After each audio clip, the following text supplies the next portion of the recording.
Our hearts beat to the city streets. We began to feel the fire. We rise like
Hi, Dana. Thank you.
Johnson, Vice President Vance, the First Lady of the United States,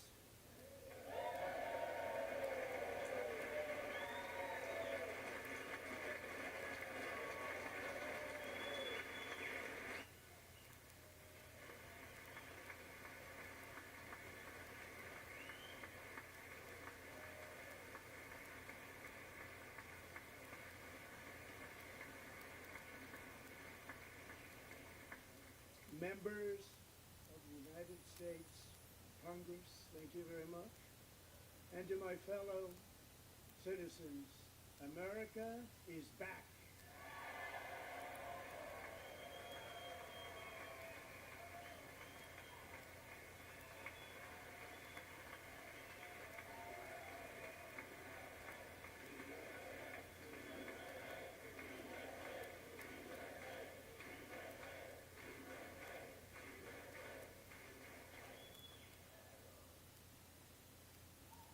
6 weeks ago, I stood beneath the dome of this Capitol and proclaimed the dawn of the golden age of America.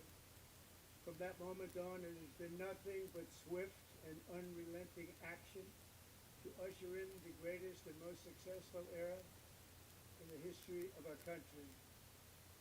We have accomplished more in 43 days than most administrations accomplished in 4 years or 8 years, and we are just getting started.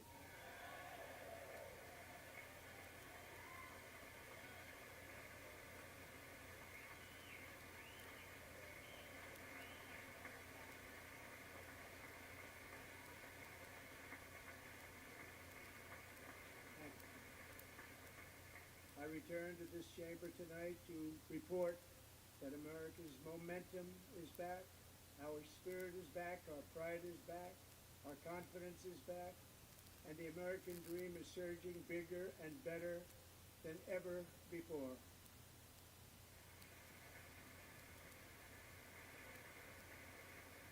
The American dream is unstoppable, and our country is on the verge of a comeback, the likes of which the world has never witnessed and perhaps will never witness again. Never been anything like it. The presidential election of November 5th was a mandate like has not been seen in many decades. We won all 7 swing states, giving us an electoral college victory of 312 votes.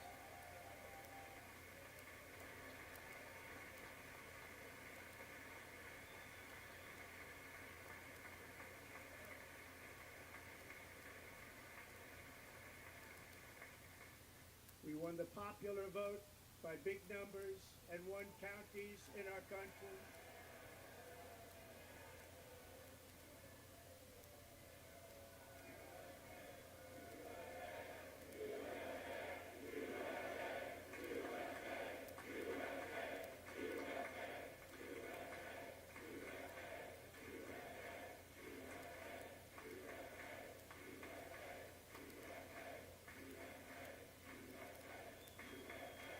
And won counties in our country, 2,700 to 525, on a map that reads almost completely red for Republican.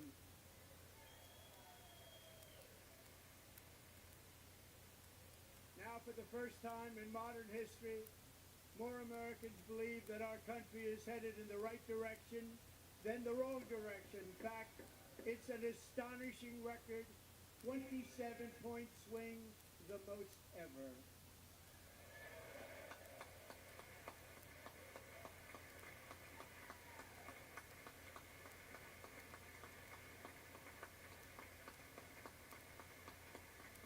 Likewise, small business optimism saw its single largest one-month gain ever recorded, a 41-point jump.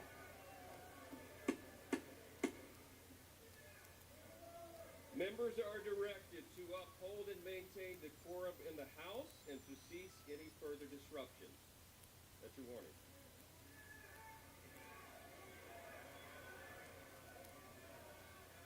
Members are engaging in willful and continuing breach of decorum, and the chair is prepared to direct the Sergeant-at-Arms to restore order to the joint session.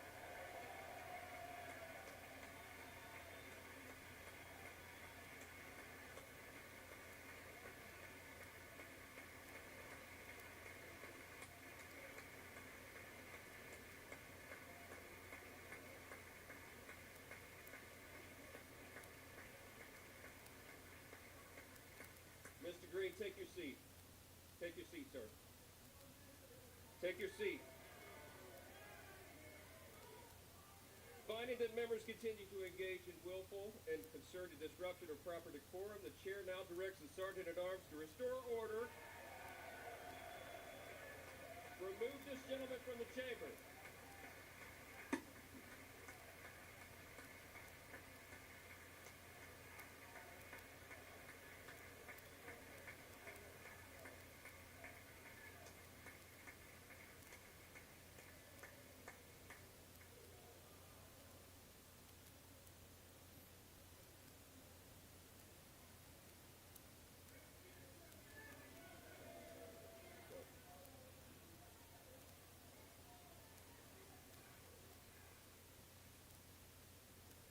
Members are directed to uphold and maintain decorum in the House. Mr. President, continue. Thank you. Over the past 6 weeks, I have signed nearly 100 executive orders and taken more than 400 executive actions, a record, to restore common sense, safety, optimism, and wealth all across our wonderful land. The people elected me to do the job, and I'm doing it.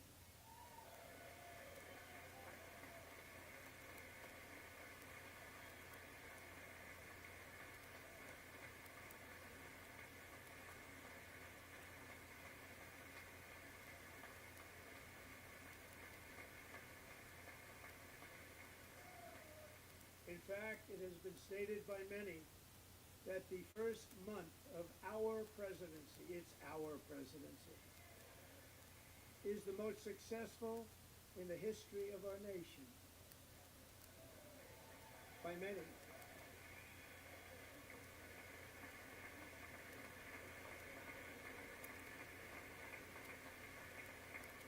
And what makes it even more impressive is that you know who number 2 is? George Washington. How about that? How about that? I don't know about that list, but we'll take it. Within hours of taking the oath of office, I declared a national emergency on our southern border, and I deployed the U.S. military and border patrol to repel the invasion of our country. And what a job they've done. As a result, illegal border crossings last month were by far the lowest ever recorded, ever.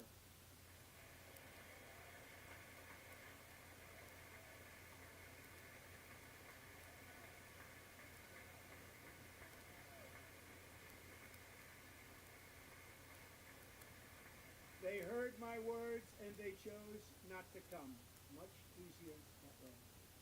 In comparison, under Joe Biden, the worst president in American history, there were hundreds of thousands of illegal crossings a month, and virtually all of them, including murderers, drug dealers, gang members, and people from mental institutions and insane asylums, were released into our country.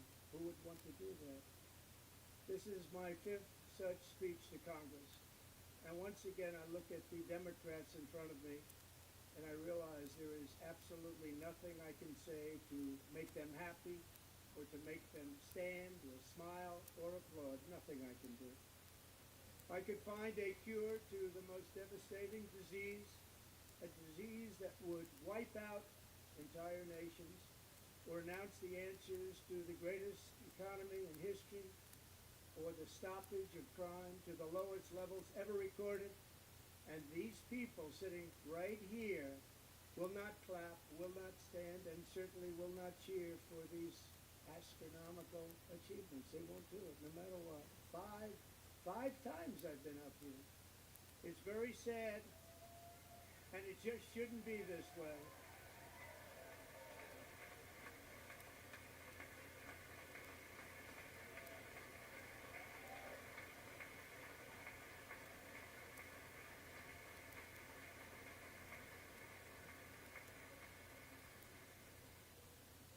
Democrats sitting before me, for just this one night, why not join us in celebrating so many incredible wins for America? For the good of our nation, let's work together and let's truly make America great again.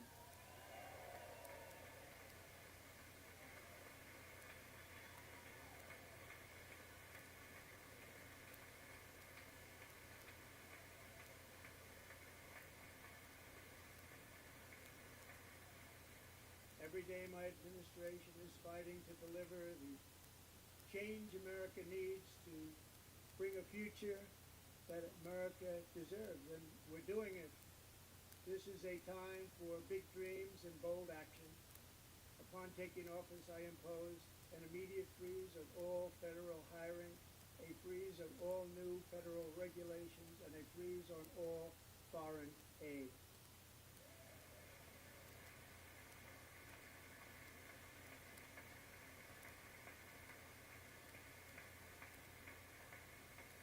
I terminated the ridiculous Green New scam. I withdrew from the unfair Paris Climate Accord, which was costing us trillions of dollars that other countries were not paying. I withdrew from the corrupt World Health Organization.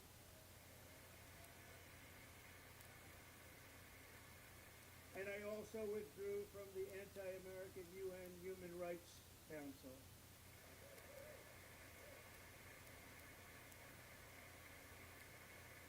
We ended all of Biden's environmental restrictions that were making our country far less safe and totally unaffordable.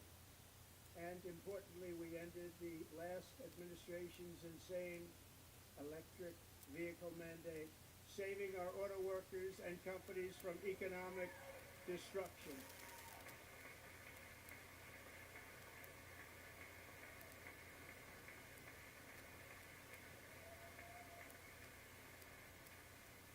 To unshackle our economy, I have directed that for every one new regulation, 10 old regulations must be eliminated, just like I did in my very successful first term.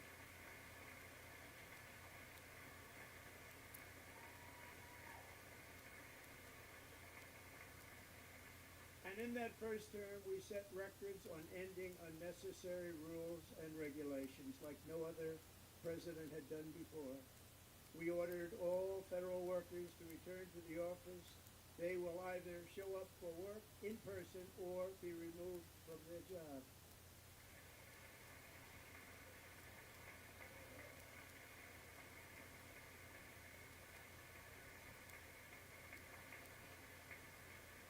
And we have ended weaponized government where, as an example, a sitting president is allowed to viciously prosecute his political opponent, like me.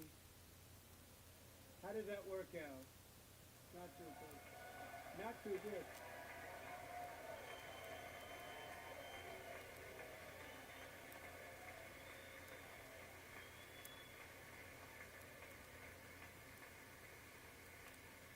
And I've stopped all government censorship and brought back free speech in America. It's back.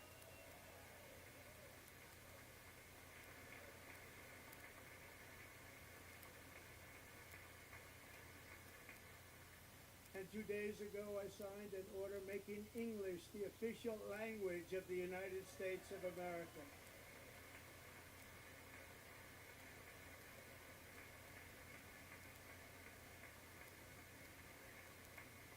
I renamed the Gulf of Mexico the Gulf of America.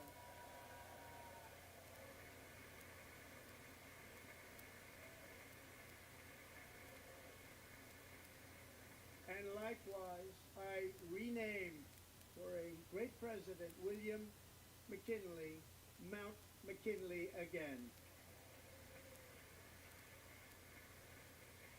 Beautiful Alaska. We love Alaska.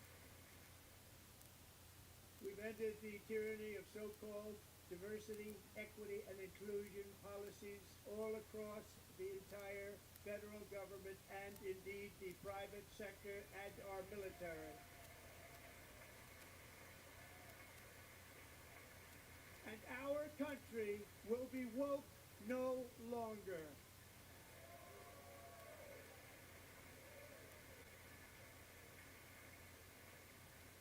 We believe that whether you are a doctor, an accountant, a lawyer, or an air traffic controller, you should be hired and promoted based on skill and competence, not race or gender. Very important.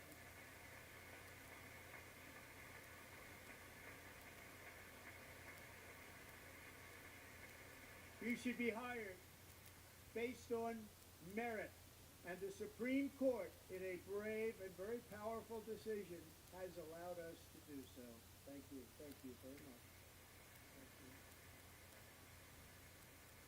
We have removed the poison of critical race theory from our public schools, and I signed an order making it the official policy of the United States government that there are only two genders, male and female.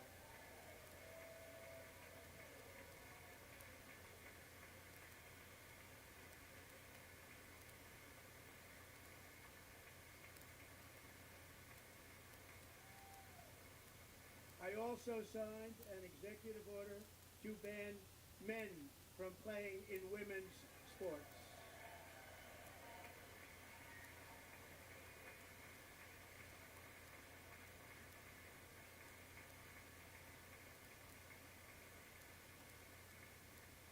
Three years ago, Peyton McNabb was an all-star high school athlete, one of the best, preparing for a future in college sports.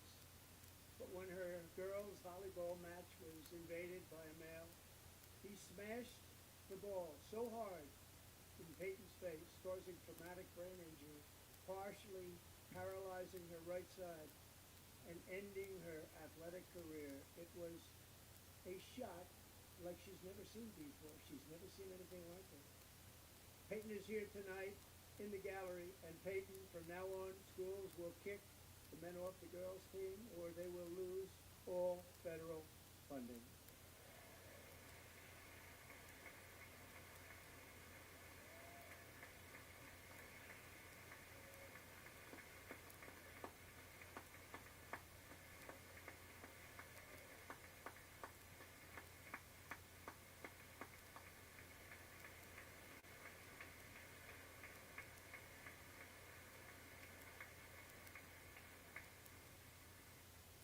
If you really want to see numbers, just take a look at what happened in the women's boxing, weightlifting, track and field, swimming, or cycling, where a male recently finished a long-distance race 5 hours and 14 minutes ahead of a woman for a new record by 5 hours. Broke the record by 5 hours. It's demeaning for women, and it's very bad for our country. We're not going to put up with it any longer.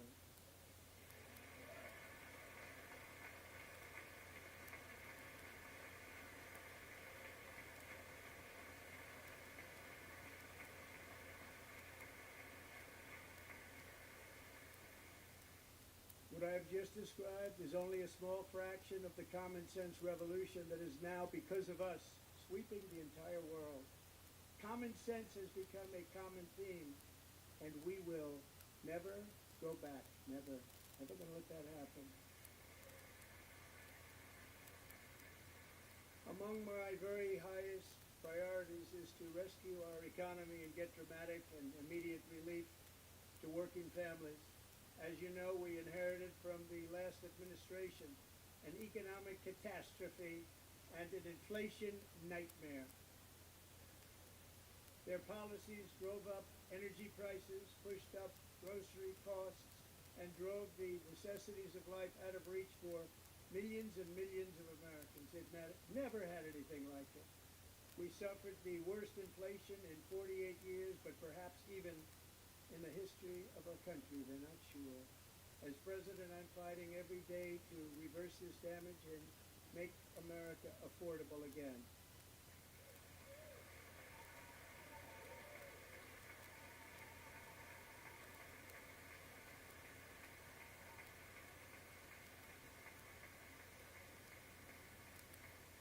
Joe Biden especially let the price of eggs get out of control.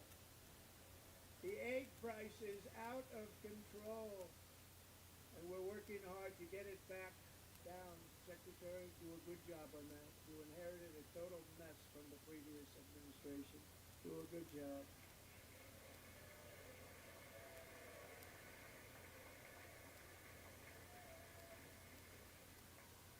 A major focus of our fight to defeat inflation is rapidly reducing the cost of energy. The previous administration cut the number of new oil and gas leases by 95%, slowed pipeline construction to a halt, and closed more than 100 power plants. We are opening up many of those power plants right now.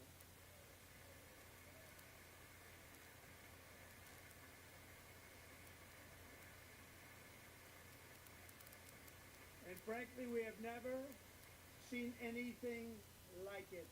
That's why on my first day in office, I declared a national energy emergency.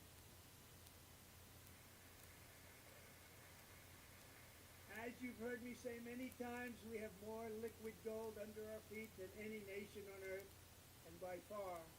And now I fully authorize the most talented team ever assembled to go and get it. It's called Drill, Baby, Drill.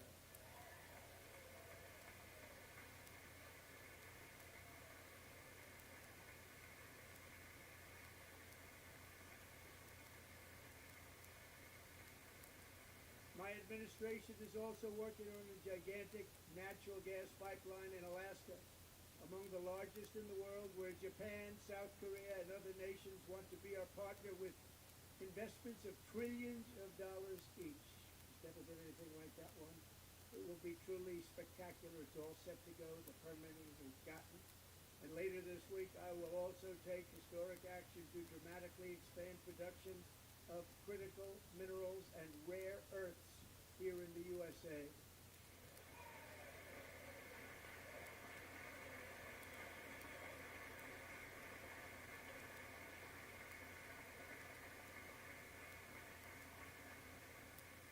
To further combat inflation, we will not only be reducing the cost of energy, but will be ending the flagrant waste of taxpayer dollars.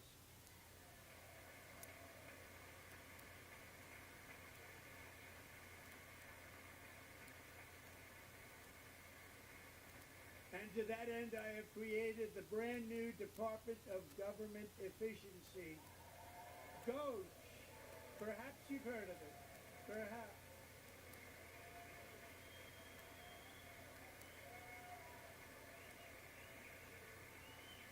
Which is headed by Elon Musk, who is in the gallery tonight.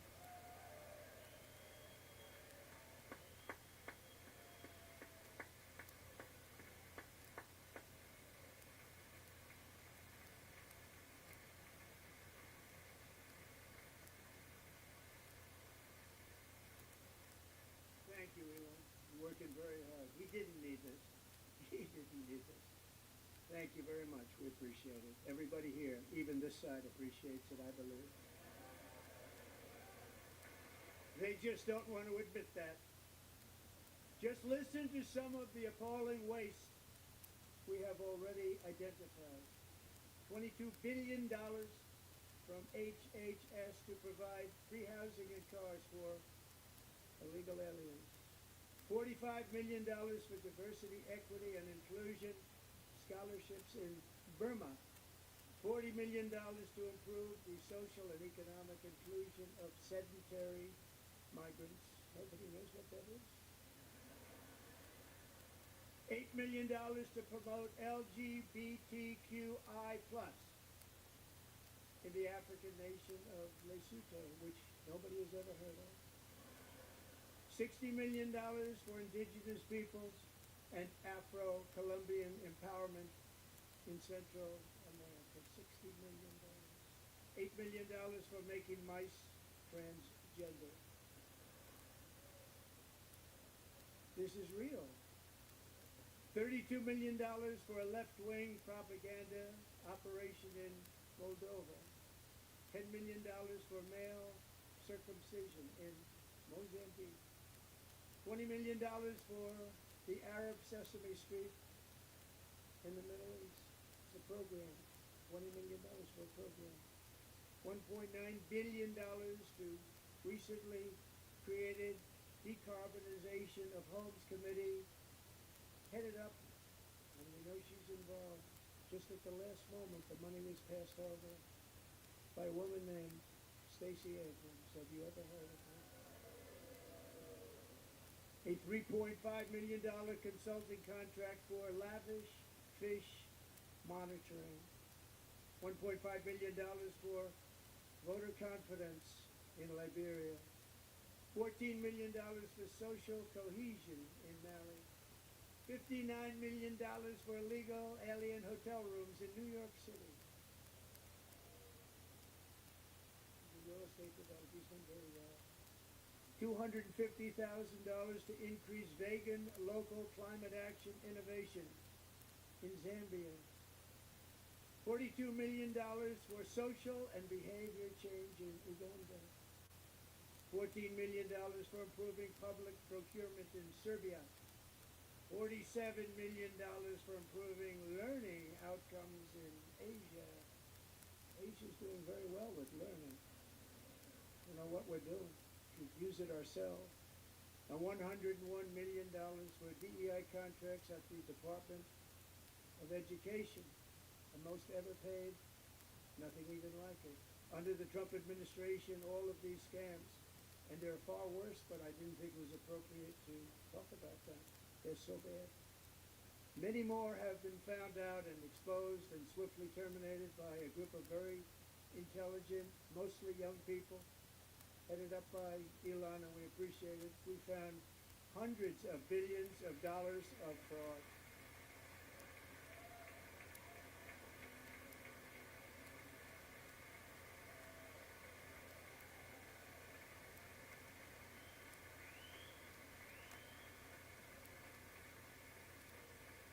And we've taken back the money and reduced our debt to fight inflation and other things.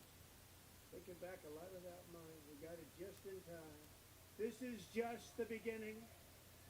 The Government Accountability Office, federal government office, has estimated annual fraud of over $500 billion in our nation. And we are working very hard to stop it. We're going to. We're also identifying shocking levels of incompetence and probable fraud in the Social Security program for our seniors, and that our seniors and people that we love rely on. Believe it or not, government databases list 4.7 million Social Security members from people aged 100 to 109 years old.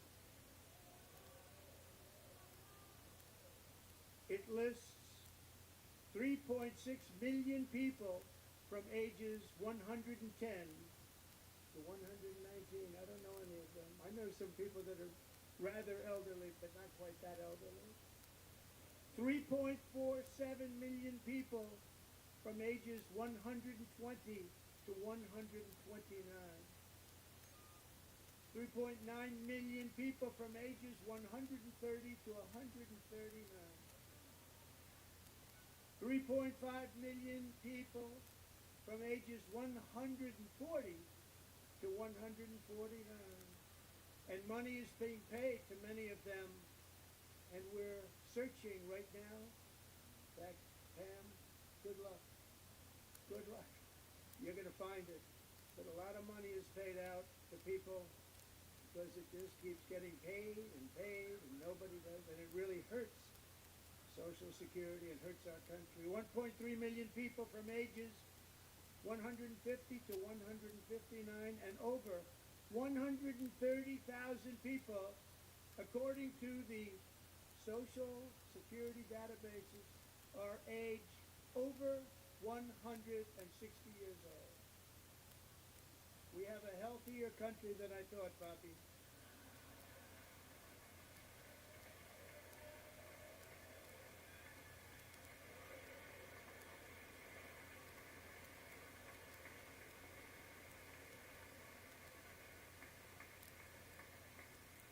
Including, to finish, 1,039 people between the ages of 220 and 229, 1,039 one person between the age of 240 and 249, and one person is listed at 360 years of age.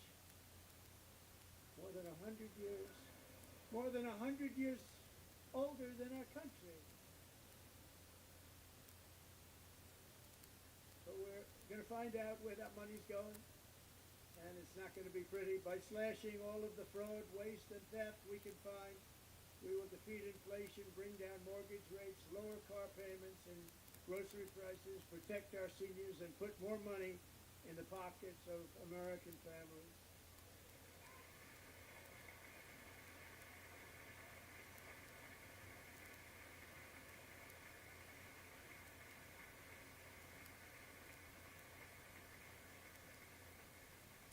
And today interest rates took a beautiful drop, big beautiful drop. It's about time.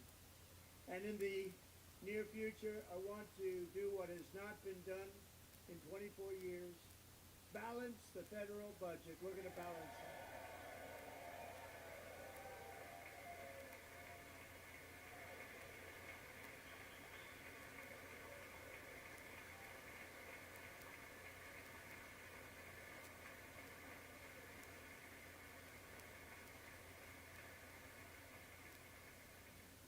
With that goal in mind, we have developed in great detail what we are calling the Gold Card, which goes on sale very, very soon.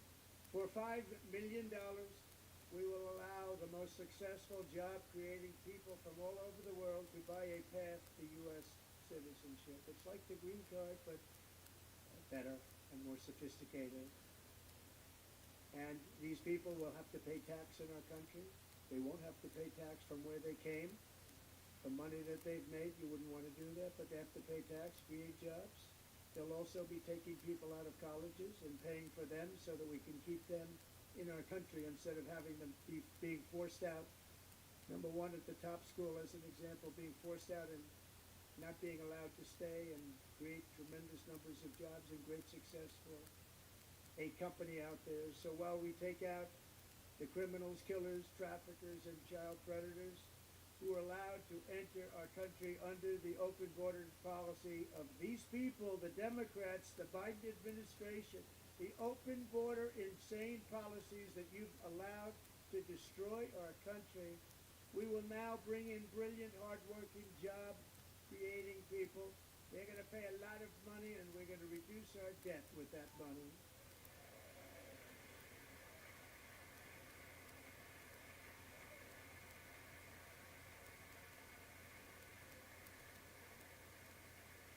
Americans have given us a mandate for bold and profound change. For nearly 100 years, the federal bureaucracy has grown until it has crushed our freedoms, ballooned our deficits, and held back America's potential in every possible way. The nation founded by pioneers and risk-takers now drowns under millions and millions of pages of regulations and debt. Approvals that should take 10 days to get instead take 10 years, 15 years, and even 20 years before you reject it. Meanwhile, we have hundreds of thousands of federal workers who have not been showing up to work.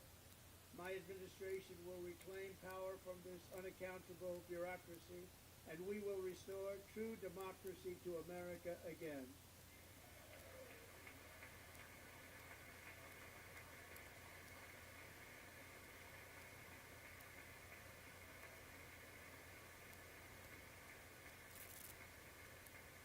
Any federal bureaucrat who resists this change will be removed from office immediately. Because we are draining the swamp. It's very simple. And the days of rule by unelected bureaucrats are over.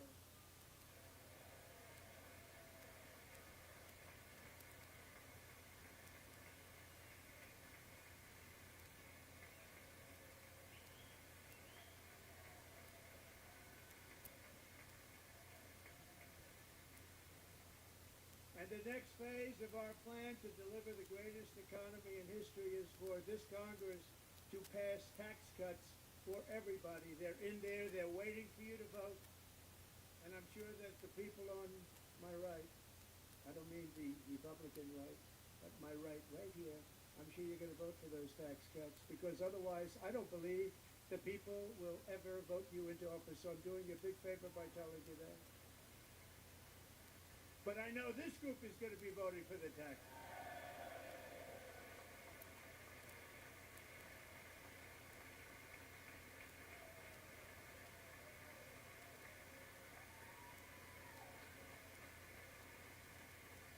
Thank you. It's a very, very big part of our plan. We had tremendous success at our first term. We're a very big part of our plan. We're seeking permanent income tax cuts all across the board. And to get urgently needed relief to Americans hit especially hard by inflation, I'm calling for no tax on tips, no tax on overtime, and no tax on Social Security benefits for our great seniors.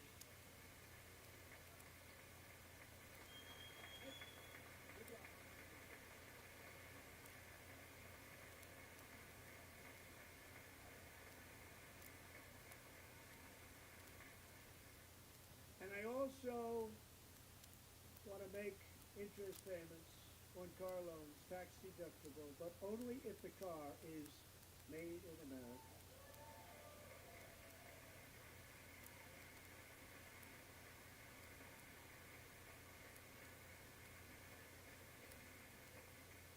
And by the way, we're going to have growth in the auto industry like nobody's ever seen. Plants are opening up all over the place. Deals are being made. Never seen. That's a combination of the election win and tariffs. It's a beautiful word, isn't it? That, along with our other policies, will allow our auto industry to absolutely boom. It's going to boom. Spoke to the majors today, all three, the top people, and they're so excited. In fact, already numerous car companies have announced that they will be building massive automobile plants in America, with Honda just announcing a new plant in Indiana, one of the largest anywhere in the world.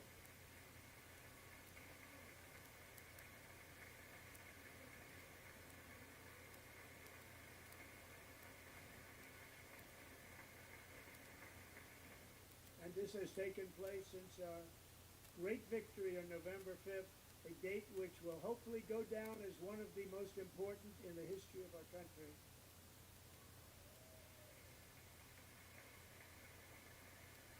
In addition, as part of our tax cuts, we want to cut taxes on domestic production and all manufacturing. And just as we did before, we will provide 100% expensing. It will be retroactive to January 20th, 2025, and it was one of the main reasons why our tax cuts were so successful in our first term, giving us the most successful economy in the history of our country. First term. We had a great first term.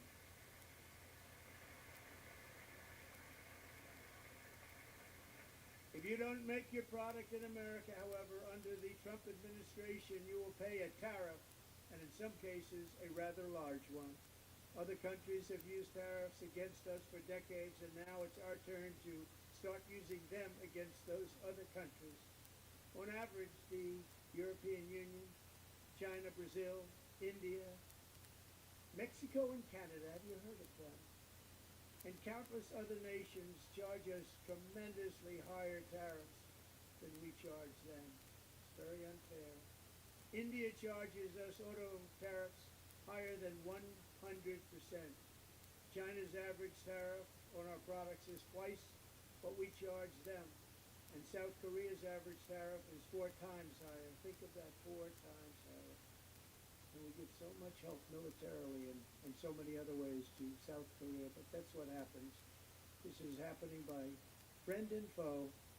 This system is not fair to the United States and never was, and so on April 2nd, I wanted to make it April 1st, but I didn't want to be accused of April Fool's Day. This one day was cost us a lot of money. But we're going to do it in April. I'm a very superstitious person. April 2nd, reciprocal tariffs kick in. And whatever they tariff us, other countries, we will tariff them. That's reciprocal, back and forth. Whatever they tax us, we will tax them. If they do non-monetary tariffs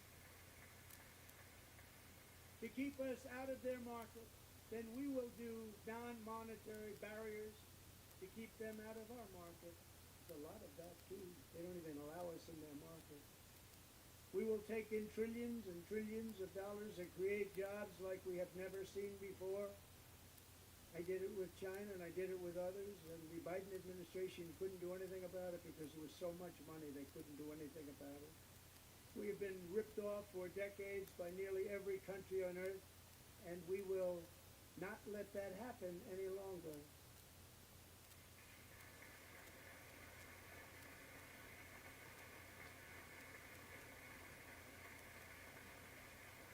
Much has been said over the last 3 months about Mexico and Canada, but we have very large deficits with both of them. But even more importantly, they've allowed fentanyl to come into our country at levels never seen before, killing hundreds of thousands of our citizens and many very young, beautiful people, destroying families. Nobody's ever seen anything like it. They are in effect receiving subsidies of hundreds of billions of dollars. We pay subsidies to Canada and to Mexico of hundreds of billions of dollars, and the United States will not be doing that any longer. We're not going to do it any longer.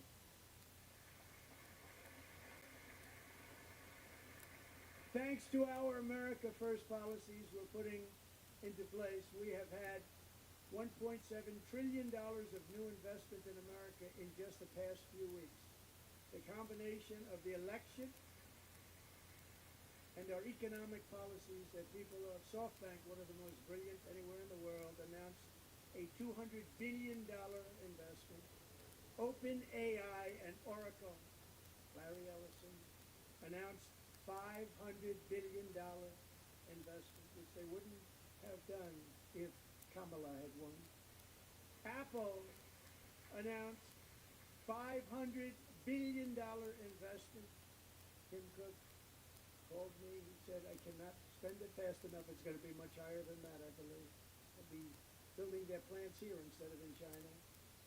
And just yesterday, Taiwan Semiconductor, the biggest in the world, most powerful in the world, has a tremendous amount, 97% of the market, announced a $165 billion investment to build the most powerful chips on earth right here in the USA.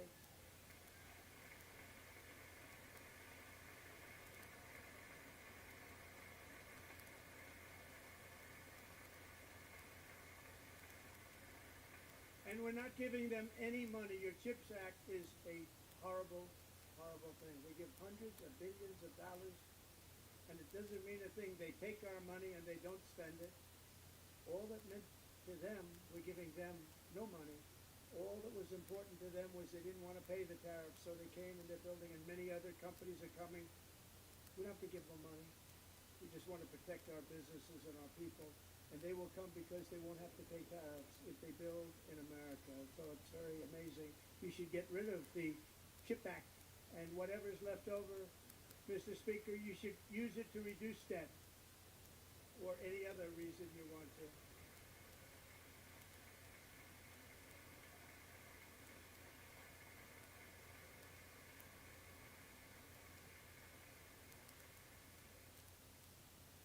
Our new trade policy will also be great for the American farmer. I love the farmer,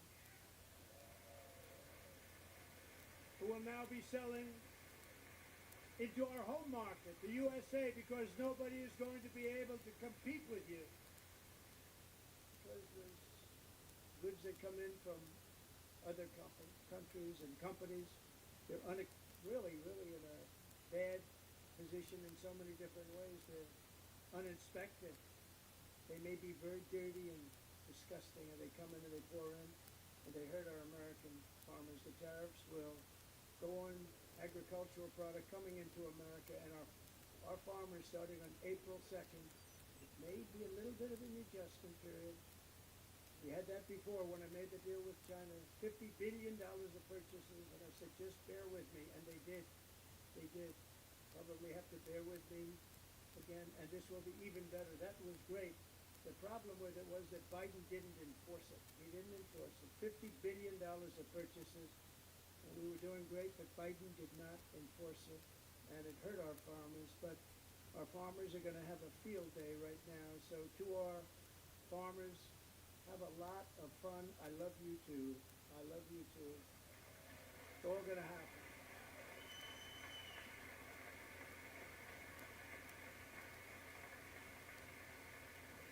And I have also imposed a 25% tariff on foreign aluminum, copper, lumber, and steel because if we don't have, as an example, steel and lots of other things, we don't have a military and frankly we just won't have a country very long.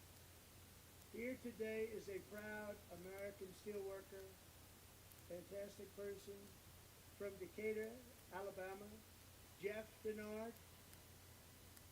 Has been working at the same steel plant for 27 years in a job that has allowed him to serve as the captain of his local volunteer fire department, raised 7 children with his beautiful wife, Nicole, and over the years provide a loving home for more than 40 foster children.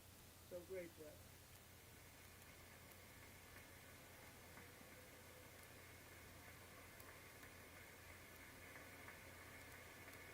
Thank you, Jeff. Thank you, Jeff.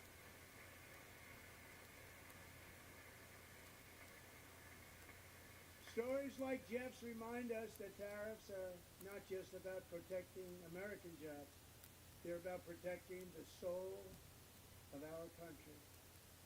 Tariffs are about making America rich again and making America great again, and it's happening, and it will happen rather quickly. Maybe a little disturbance.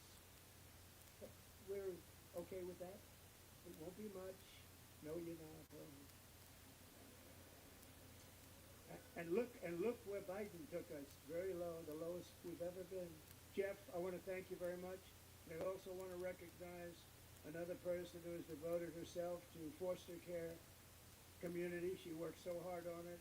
She's a very loving person, our magnificent First Lady of the United States.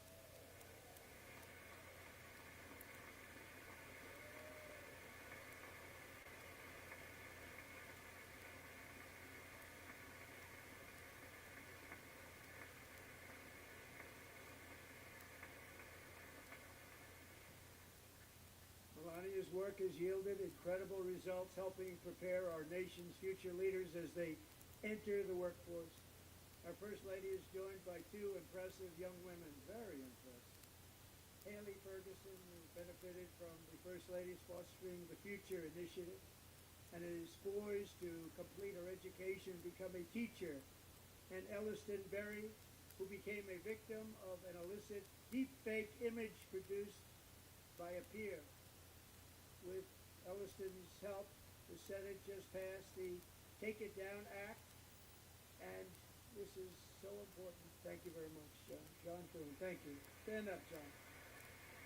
Thank you, John.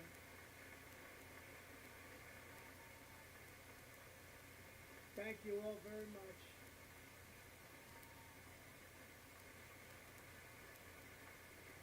Thank you. And thank you to John Thune and the Senate. Great job. To criminalize the publication of such images online is terrible, terrible thing. And once it passes the House, I look forward to signing that bill into law. Thank you.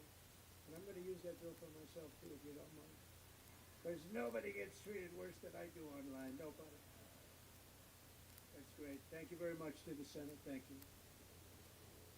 But if we truly care about protecting Americans' children, no step is more crucial than securing America's borders.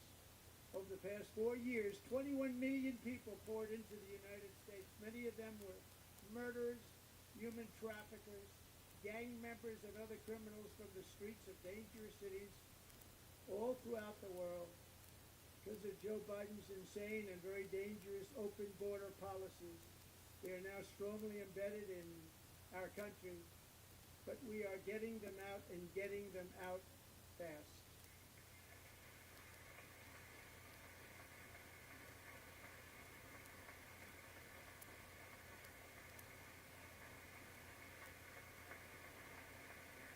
And I want to thank Tom Homan And Christy, I want to thank you, and Paul of Border Patrol. I want to thank you. What a job they've all done. Everybody, Border Patrol, ICE, law enforcement in general is incredible. We have to take care of our law enforcement. Have to.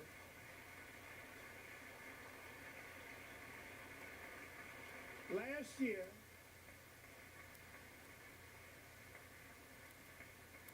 a brilliant 22-year-old nursing student named Lakin Riley, the best in her class, admired by everybody, went out for a jog on the campus of the University of Georgia.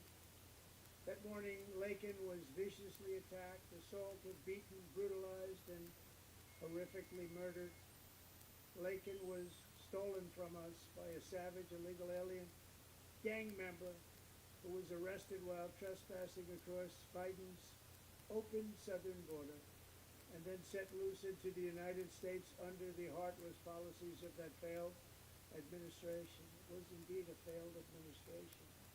He had then been arrested and released in a Democrat-run sanctuary city, a disaster, before ending the life of this beautiful young angel. With us this evening are Lakin's beloved mother, Allison, and her sister, Lauren.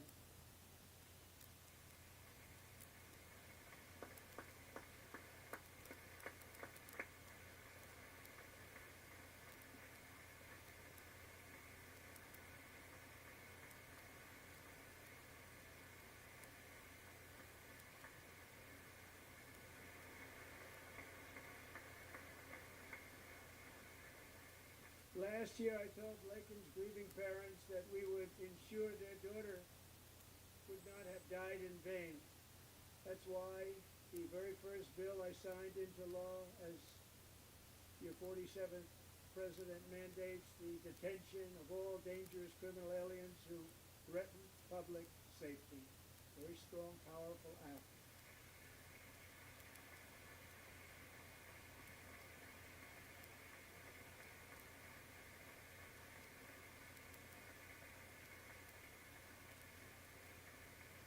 It's called the Lakin-Riley Act. So Allison and Lauren, America will never ever forget our beautiful Lakin Hope Riley.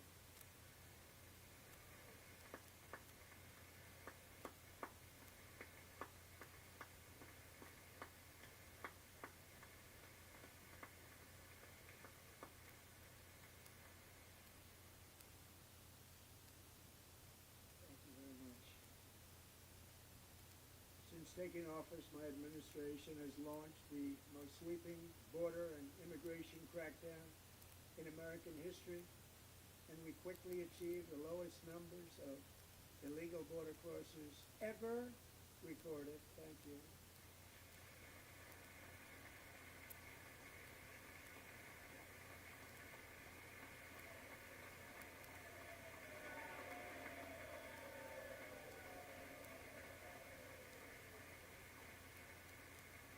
The media and our friends in the Democrat Party kept saying we needed new legislation, we must have legislation to secure the border. But it turned out that all we really needed was a new president.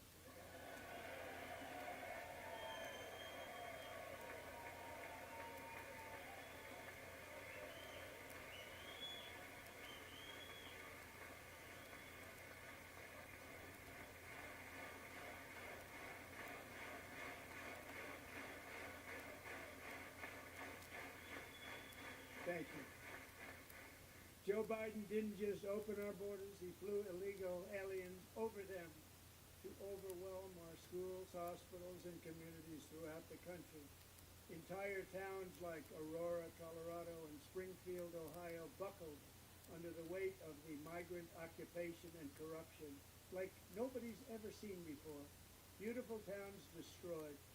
Now, just as I promised in my inaugural address, we are achieving the great liberation of America.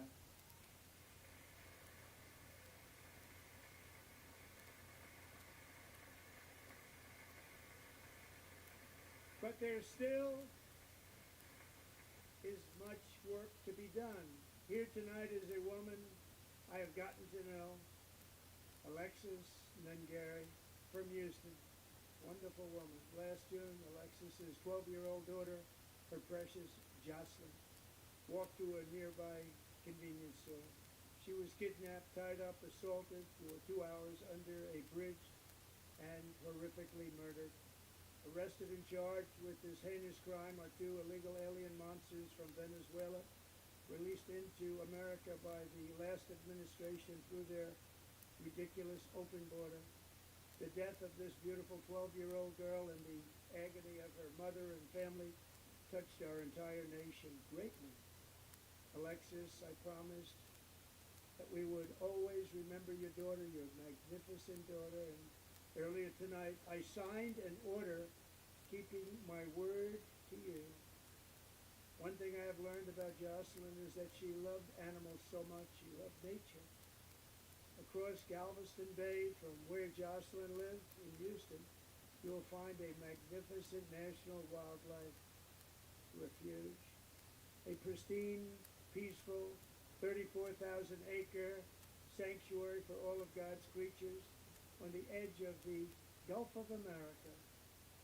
Alexis, moments ago, I formally renamed that refuge in loving memory of your beautiful daughter, Jocelyn. So, Mr. Vice President, if you would, may I have the order?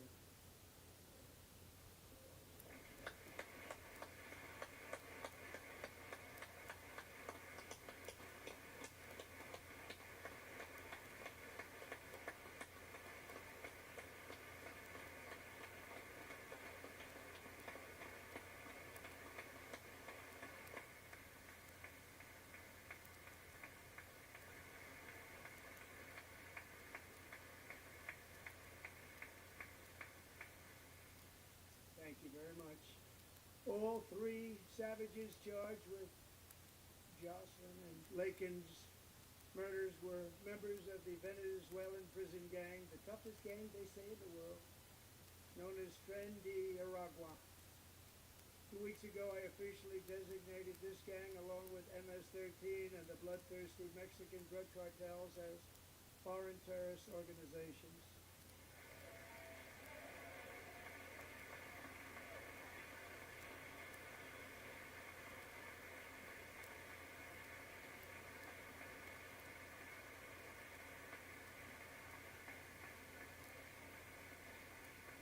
They are now officially in the same category as ISIS, and that's not good for them.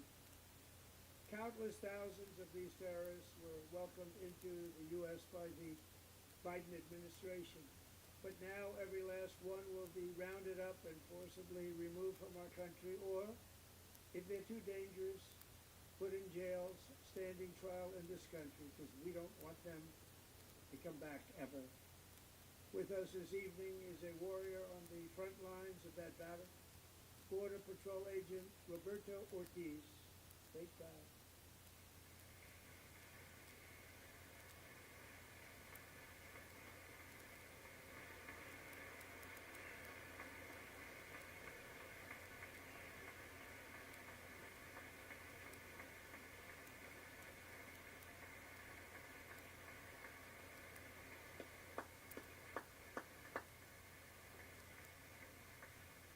In January, Roberto and another agent were patrolling by the Rio Grande near an area known as Cartel Island. Doesn't sound too nice to me.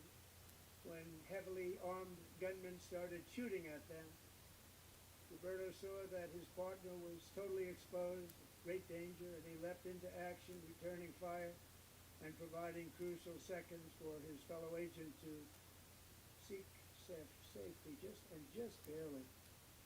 I have some of the prints of that event, and it was not good. Agent Ortiz, we salute you for your great courage and for your line of fire that you took, and for the bravery that you showed. We honor you, and we will always honor you. Thank you, Roberto, very much.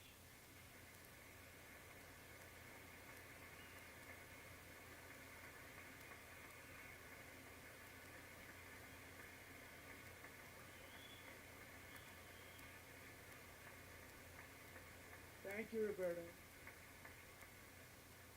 And I actually got to know him on my many calls to the border. He's a great, great gentleman. The territory to the immediate south of our border is now dominated entirely by criminal cartels that murder, rape, torture, and exercise total control. They have total control over a whole nation, posing a grave threat to our national security. The cartels are waging war in America, and it's time for America to wage war on the cartels, which we are doing.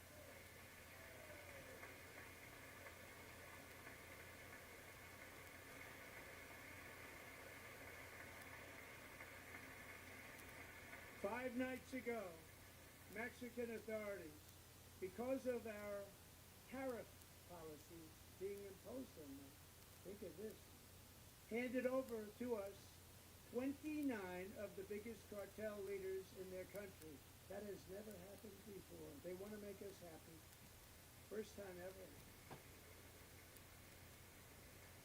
But we need Mexico and Canada to do much more than they've done, and they have to stop the fentanyl and drugs pouring into the USA. They're going to stop it. I have sent Congress a detailed funding request laying out exactly how we will eliminate these threats to protect our homeland and complete the largest deportation operation in American history, larger even than current record holder President Dwight D. Eisenhower, a moderate man but someone who believed very strongly in borders. Americans expect Congress to send me this funding without delay so I can sign it into law. So, Mr. Speaker, John Phil, both of you, I hope you're going to be able to do that. Mr. Speaker, thank you. Mr. Leader, thank you. Thank you very much. And let's get it to me. I'll sign it so fast, you won't even believe it.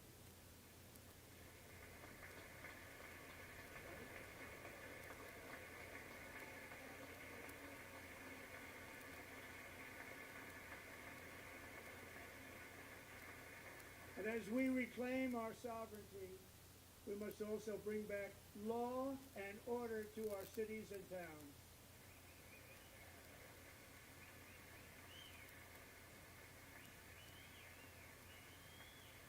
In recent years, our justice system has been turned upside down by radical left lunatics. Many jurisdictions virtually ceased enforcing the law against dangerous repeat offenders while weaponizing law enforcement against political opponents like me. My administration has acted swiftly and decisively to restore fair, equal, and impartial justice under the constitutional rule of law, starting at the FBI and the DOJ. Pam, good luck. Cash, wherever you may be, good luck. Good luck. Pam Bondi, good luck. So important. Going to do a great job. Cash, thank you. Thank you, Cash.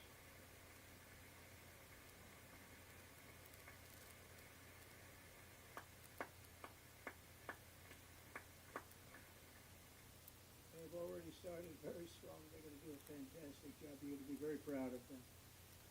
We're also once again giving our police officers the support, protection, and respect they so dearly deserve. They have to get it. They have such a hard, dangerous job, but we're going to make it less dangerous. The problem is the bad guys don't respect the law, but they're starting to respect it, and they soon will respect it. This also includes our great fire departments throughout the country. Our firemen and women are unbelievable people, and we'll never forget them. And besides that, they voted for me in record numbers, so I have no choice.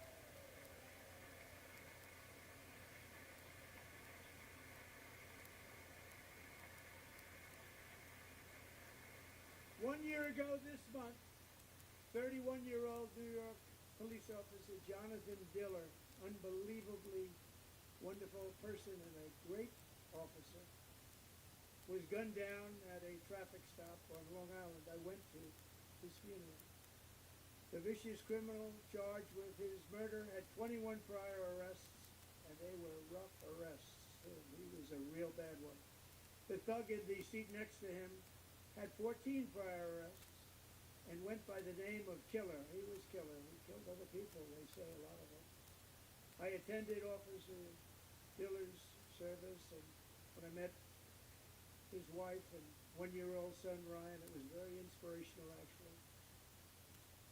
His widow's name is Stephanie, and she is here tonight. Stephanie, thank you very much, Stephanie. Thank you very much.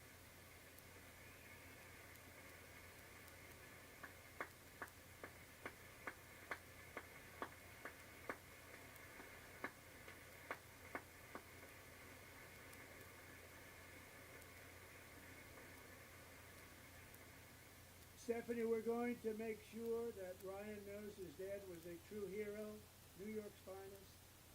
And we're going to get these cold-blooded killers and repeat offenders off our streets, so we're going to do it fast. Try to stop it. We get out with 28 arrests.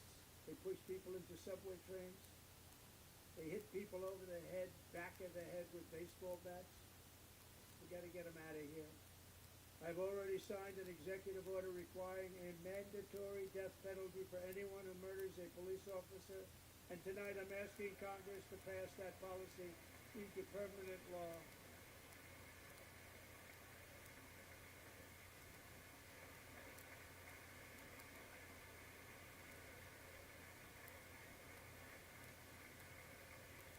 I'm also asking for a new crime bill getting tough on repeat offenders while enhancing protections for America's police officers so they can do their jobs without fear of their lives being totally destroyed.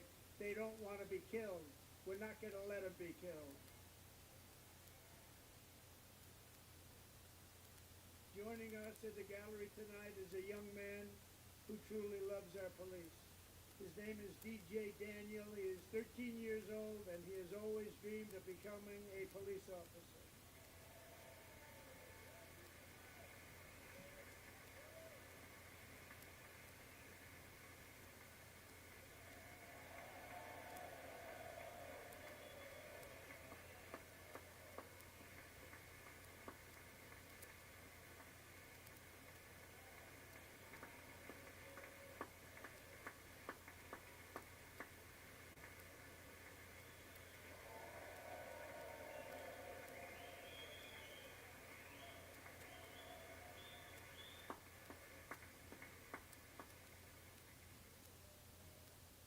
But in 2018, DJ was diagnosed with brain cancer. The doctors gave him 5 months at most to live. That was more than 6 years ago.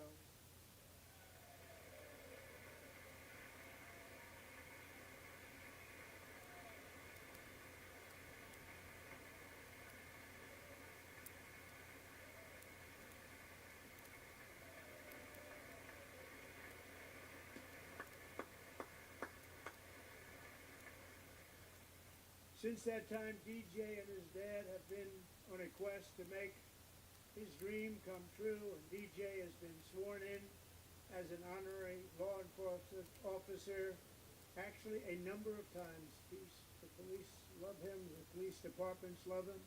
And tonight, DJ, we're going to do you the biggest honor of them all. I am asking our new Secret Service Director, Sean Curran, to officially make you an agent of the United States Secret Service.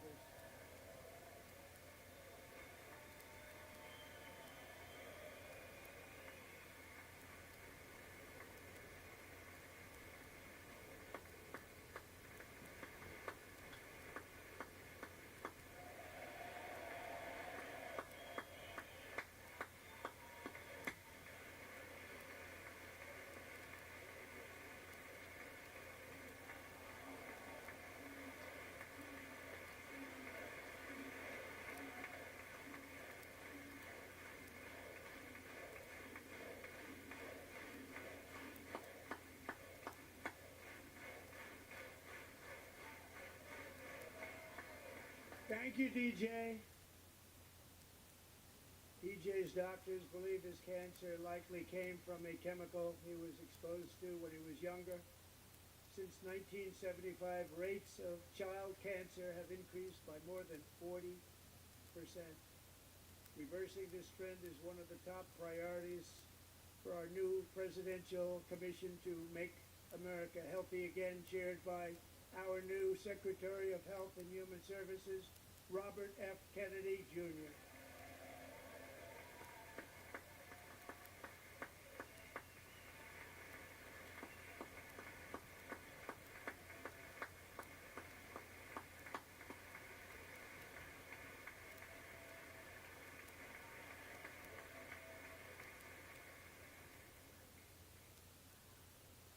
With the name Kennedy, you would have thought everybody over here would have been cheering. How quickly they forget. Our goal is to get toxins out of our environment, poisons out of our food supply, and keep our children healthy and strong. As an example, not long ago, and you can't even believe these numbers, 1 in 10,000 children had autism, 1 in 10,000. And now it's 1 in 36. There's something wrong. 1 in 36. Think of that. So we're going to find out what it is, and there's nobody better than Bobby and all of the people that are working with you. You have the best to figure out what is going on. Okay, Bobby, good luck. It's a very important job. Thank you. Okay.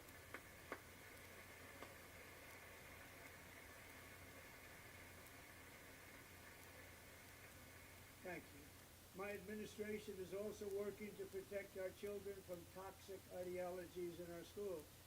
A few years ago, January, Little John and her husband discovered that their daughter's school had secretly socially transitioned their 13-year-old little girl. Teachers and administrators conspired to deceive January and her husband while encouraging her daughter to use a new name and pronouns. They, them pronoun, actually, all without telling January, who is here tonight and is now a courageous advocate against this form of child abuse. January, thank you. Thank you. Thank you very much.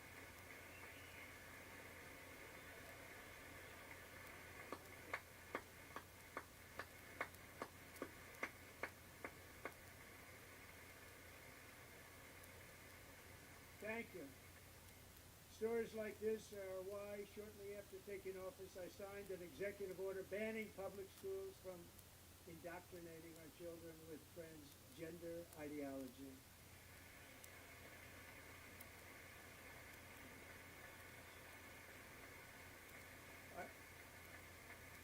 I also signed an order to cut off all taxpayer funding to any institution that engages in the sexual mutilation of our youth.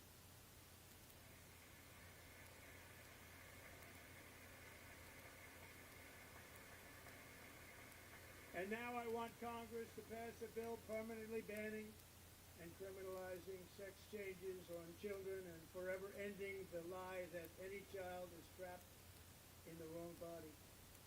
This is a big lie.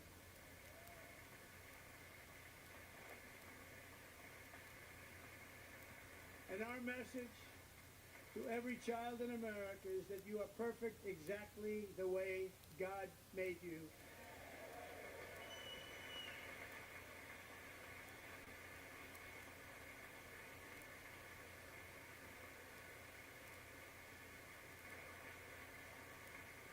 Because we're getting wokeness out of our schools and out of our military, and it's already out, and it's out of our society. We don't want it. Wokeness is trouble. Wokeness is bad. It's gone. It's gone. And we feel so much better for it, don't we? Don't we feel better? Our service members won't be activists and ideologues. They will be fighters and warriors. They will fight for our country. And Pete, congratulations. Secretary of Defense, congratulations.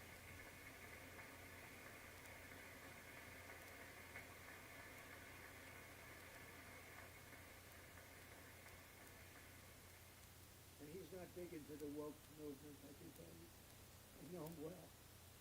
I am pleased to report that in January, the U.S. Army had its single best recruiting month in 15 years, and that all armed services are having among the best recruiting results ever in the history of services.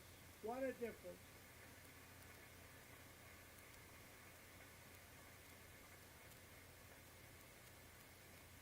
And you know, it was just a few months ago where the results were exactly the opposite. We couldn't recruit anywhere. We couldn't recruit. Now we're having the best results just about that we've ever had. What a tremendous turnaround. It's really a beautiful thing to see. People love our country again. It's very simple. They love our country and they love being in our military again. So it's a great thing, and thank you very much. Great job.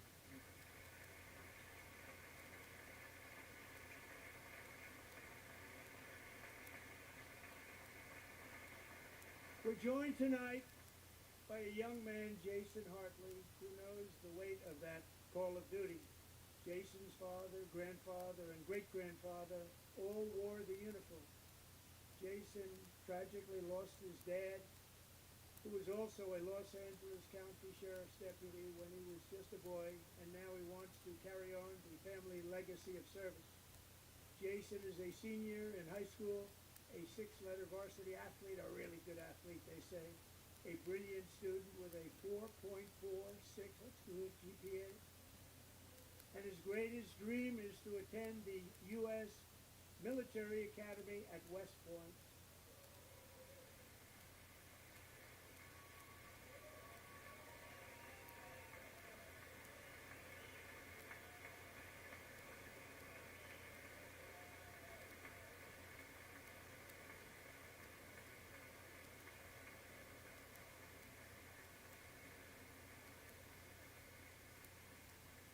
And Jason, that's a very big deal getting in. That's a hard one to get into. But I'm pleased to inform you that your application has been accepted. You will soon be joining the Corps of Cadets.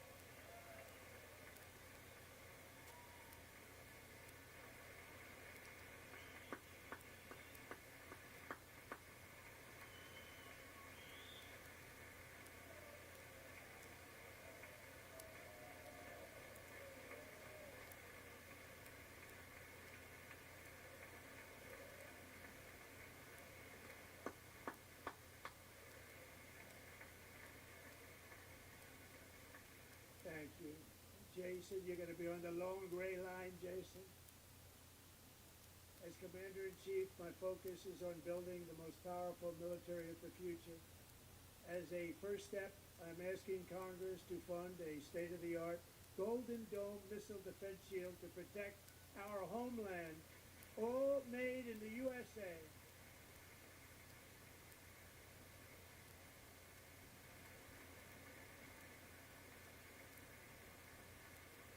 And Ronald Reagan wanted to do it long ago, but the technology just wasn't there, not even close. But now we have the technology. It's incredible, actually.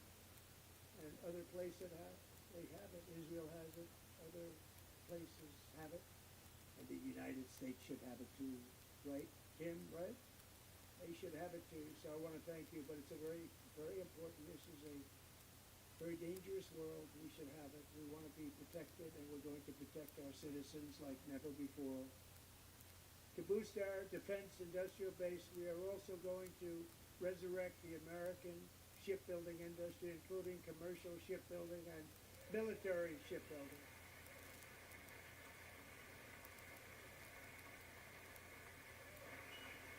And for that purpose, I am announcing tonight that we will create a new Office of Shipbuilding in the White House that offers special tax incentives to bring this industry home to America, where it belongs. We used to make so many ships.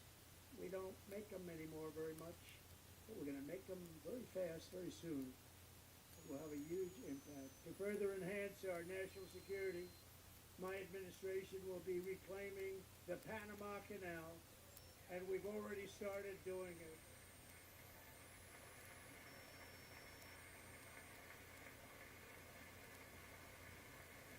Just today, a large American company announced they are buying boat ports around the Panama Canal and lots of other things having to do with the Panama Canal and a couple of other canals. The Panama Canal was built by Americans for Americans, not for others. But others could use it. But it was built at tremendous cost of American blood and treasure. 38,000 workers died building the Panama Canal. They died of malaria. They died of snake bites and mosquitoes. Not a nice place to work. They paid them very highly to go there, knowing there was a 25% chance that they would die. The most expensive project also that was ever built in our country's history, if you bring it up to modern day costs. It was given away by the Carter administration for $1, but that agreement has been violated very severely. We didn't give it to China. We gave it to Panama, and we're taking it back.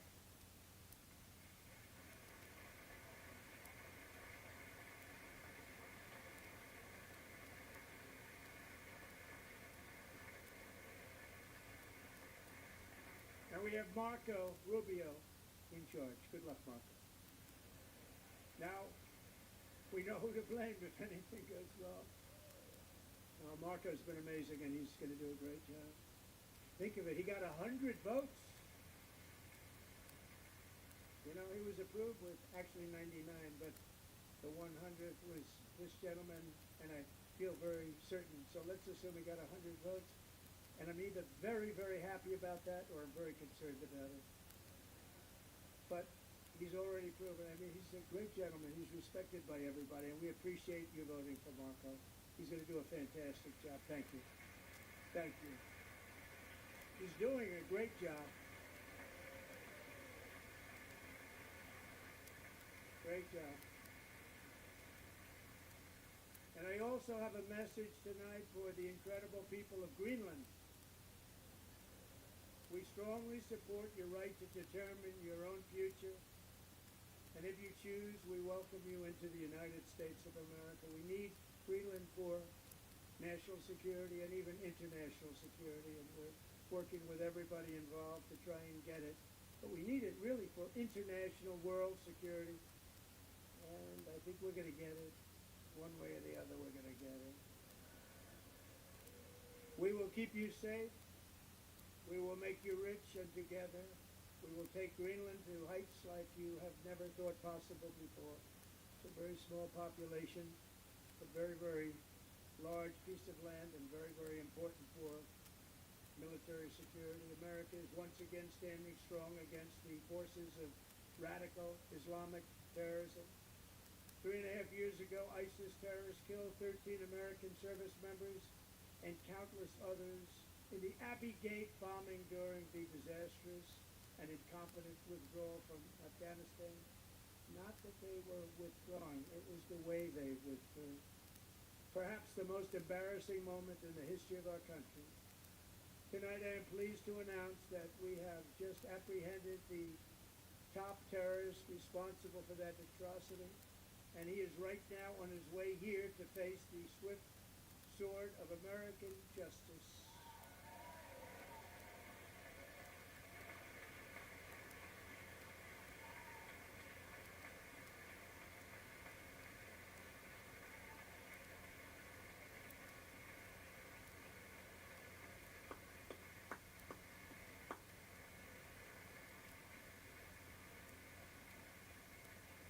And I want to thank especially the government of Pakistan for helping arrest this monster.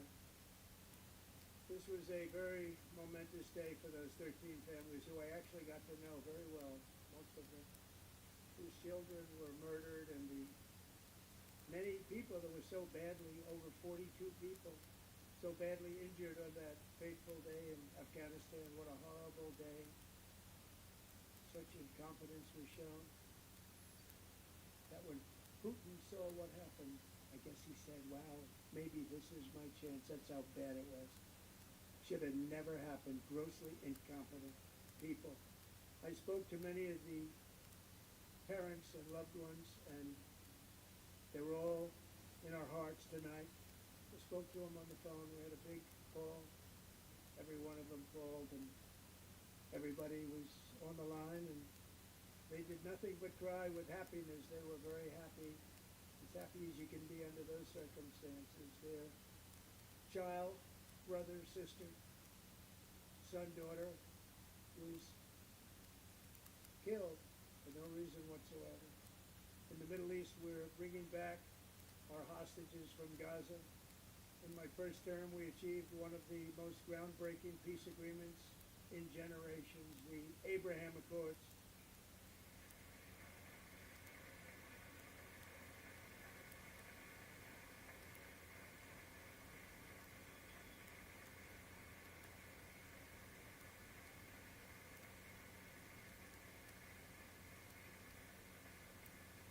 And now we're going to build on that foundation to create a more peaceful and prosperous future for the entire region. A lot of things are happening in the Middle East. People have been talking about that so much lately with everything going on with Ukraine and Russia.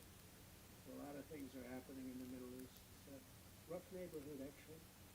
I'm also working tirelessly to end the savage conflict in Ukraine. Millions of Ukrainians and Russians have been needlessly killed or wounded in this horrific and brutal conflict with no end in sight. The United States has sent hundreds of billions of dollars to support Ukraine's defense with no security, with no answer.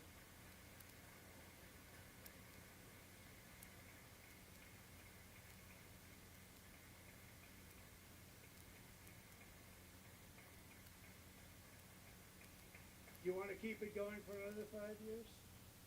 Yeah, you would say Pocahontas says yes.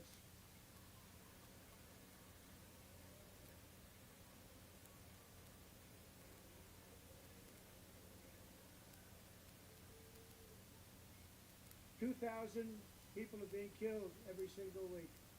More than that. They're Russian young people. They're Ukrainian young people. They're not Americans. But I wanted to stop. Meanwhile, Europe has sadly spent more money buying Russian oil and gas than they have spent on defending Ukraine by far. Think of that. They've spent more buying Russian oil and gas than they have defending. And we've spent perhaps $350 billion, like taking candy from a baby. That's what happened. And they've spent $100 billion. What a difference that is. And we have an ocean separating us, and they don't. But we're getting along very well with them, and lots of good things are happening. Biden has authorized more money in this fight than Europe has spent by billions and billions of dollars. It's hard to believe that they wouldn't have stopped it and said at some point, come on, let's equalize. You got to be equal to us. That didn't happen. Earlier today, I received an important letter from President Zelensky of Ukraine.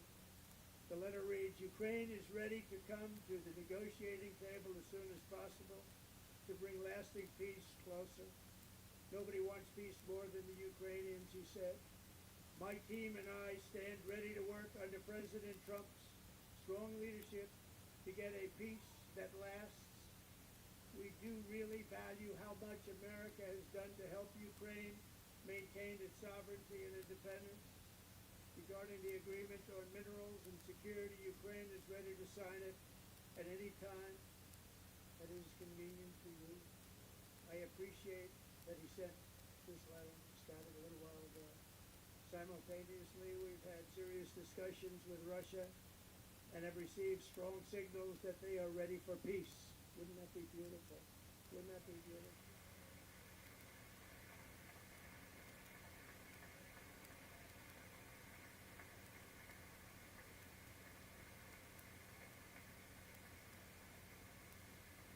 Wouldn't that be beautiful?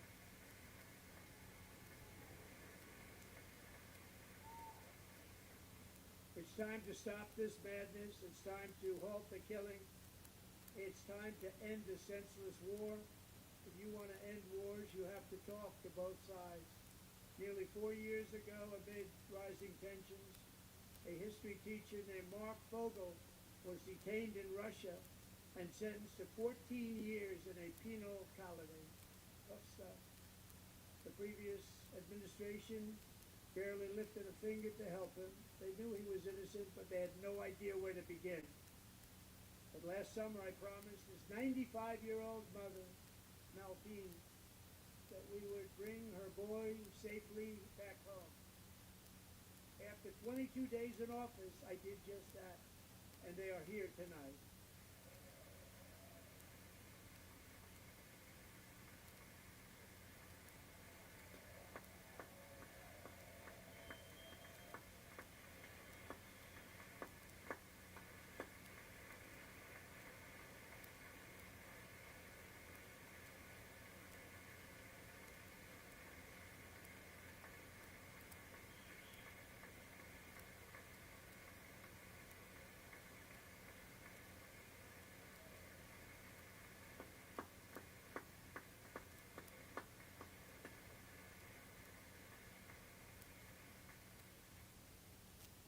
To Mark and his great mom, we are delighted to have you safe and sound and with us.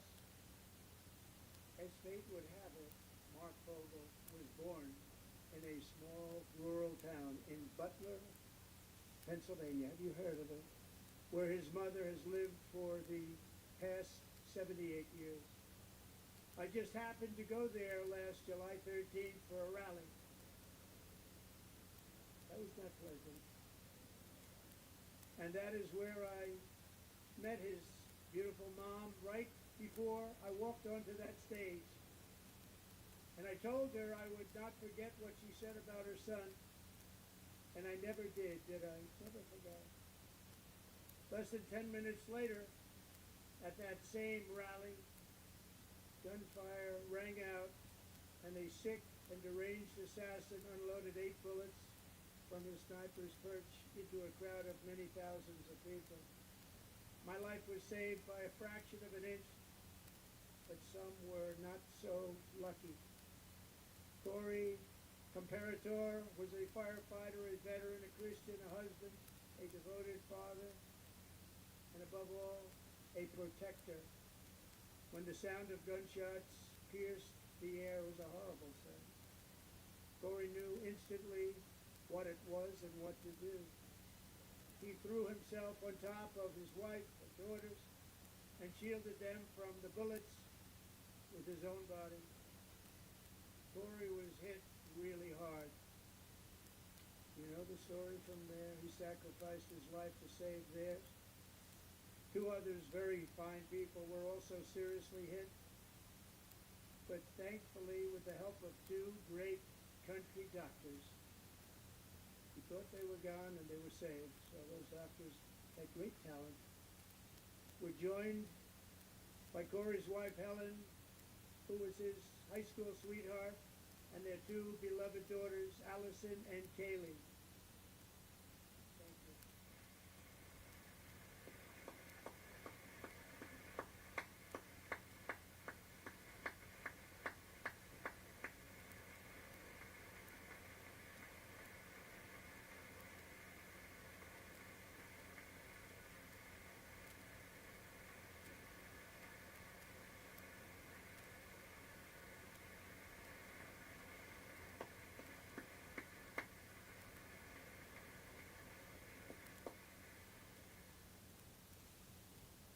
To Helen, Allison, and Kaylee, Corey is looking down on his 3 beautiful ladies right now, and he is cheering you on. He loves you. He is cheering you on. Corey was taken from us much too soon, but his destiny was to leave us all with a shining example of the selfless devotion of a true American patriot. It was love like Corey's that built our country, and it's love like Corey's that is going to make our country more majestic than ever before. I believe that my life was saved that day in Butler for a very good reason. I was saved by God to make America great again. I believe that. Thank you. Thank you.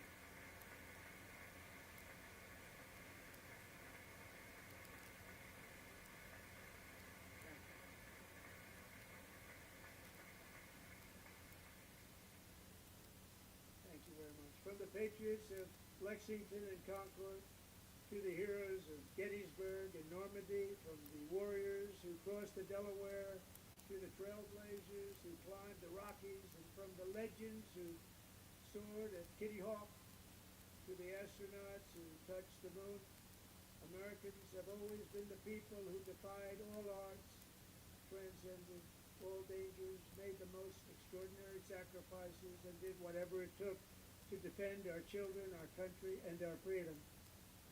And as we have seen in this chamber tonight, that same strength, faith, love, and spirit is still alive and thriving in the hearts of the American people. Despite the best efforts of those who would try to censor us, silence us, break us, destroy us, Americans are today a proud, free, sovereign, and independent nation that will always be free, and we will fight for it till death.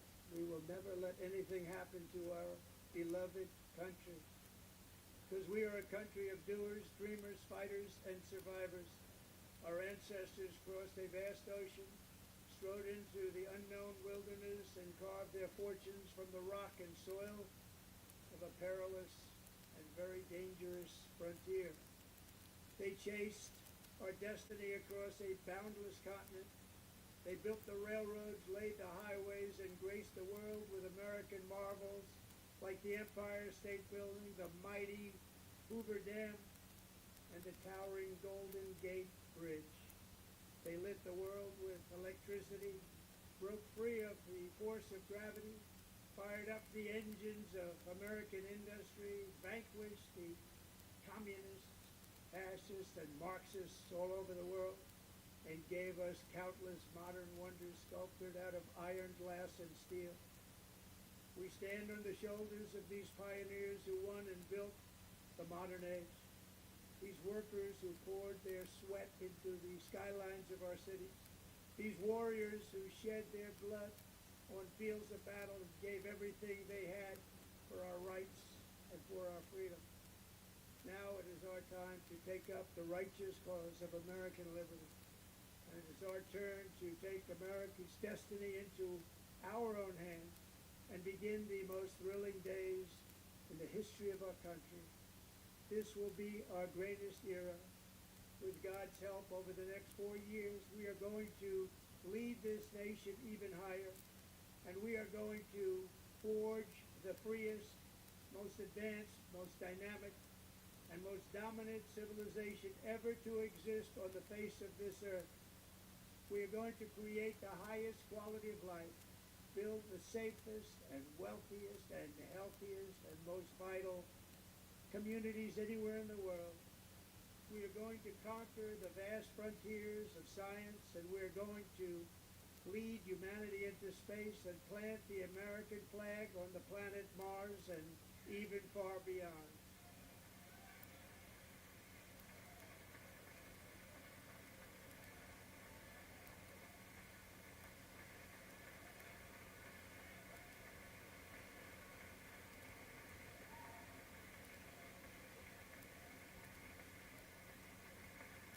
And through it all, we are going to rediscover the unstoppable power of the American spirit.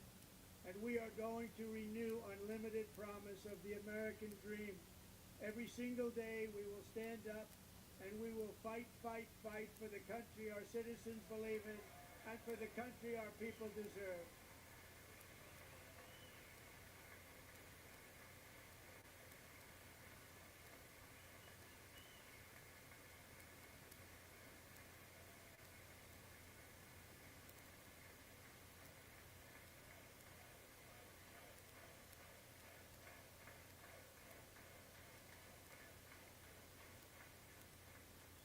My fellow Americans, get ready for an incredible future, because the golden age of America has only just begun. It will be like nothing that has ever been seen before. Thank you, God bless you, and God bless America.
Look at that.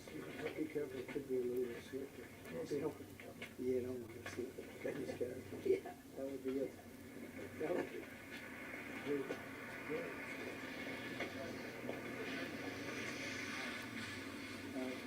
Somebody else very special. Very special.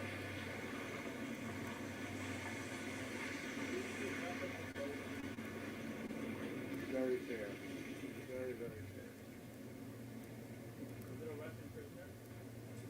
We're going to announce it tomorrow. It's very fair.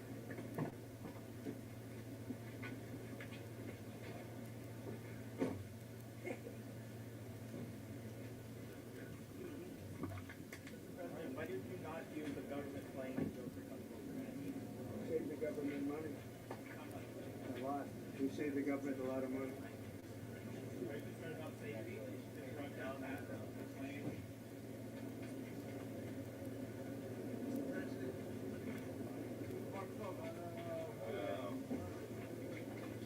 Good.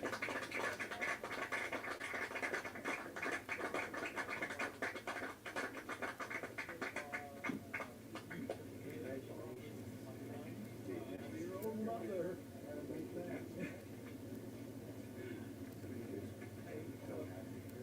Very difficult to articulate how proud I am of you and how you've done and gave back to my country. And it's the most I love it.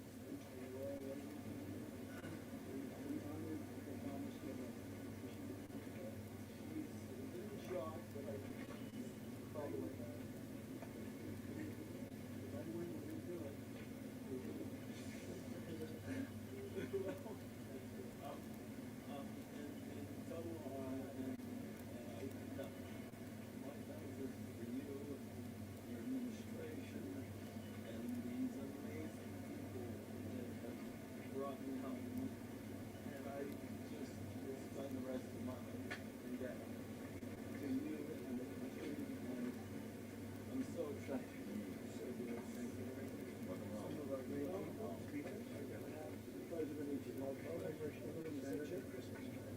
And you know what? I got about 10 cards, and I was one of them.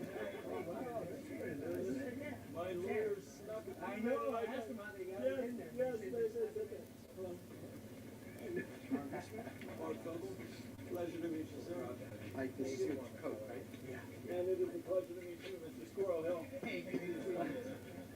No. I had a Steeler hat on when I got off the phone. And I don't know where it is, but you know, it's great to meet another good friend. Your mom came to our house. She told me that. And I just talked to Vicky, and I know she was there, and happy to meet you. I'm a proud Pittsburgher.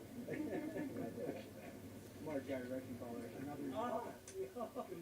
You've been an absolute star for me and my family, and again, like I said, for me to articulate all this in this particular time after what I've been through, and it's not the 3.5 years, but the last 6 days has been, Like you weren't sure. I don't know. They came and pulled me out, and I had a mask on. I couldn't see where I was going, and they were moving me. And there was a point, I think it was today, but they brought me my clothes. They look really well. Let's give you another call. I'm not one bit of cold. I came from Russia.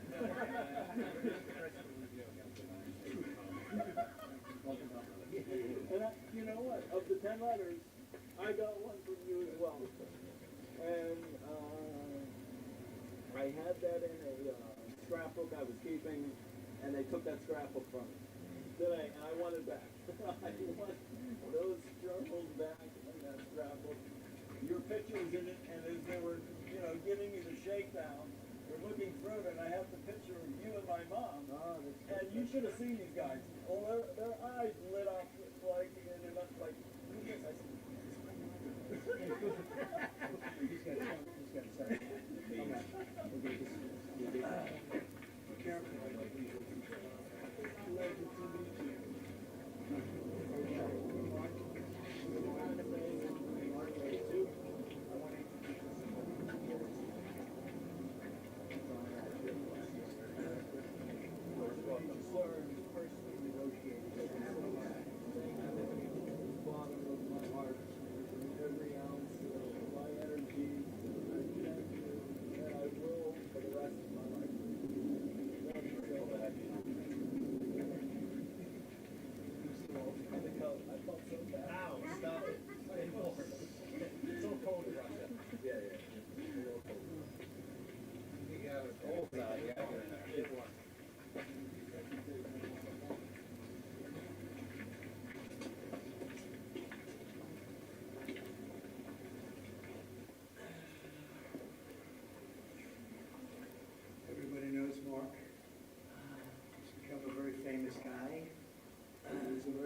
of the White House. I feel like the luckiest man on earth right now. And I want you to know that I am not a hero in this at all.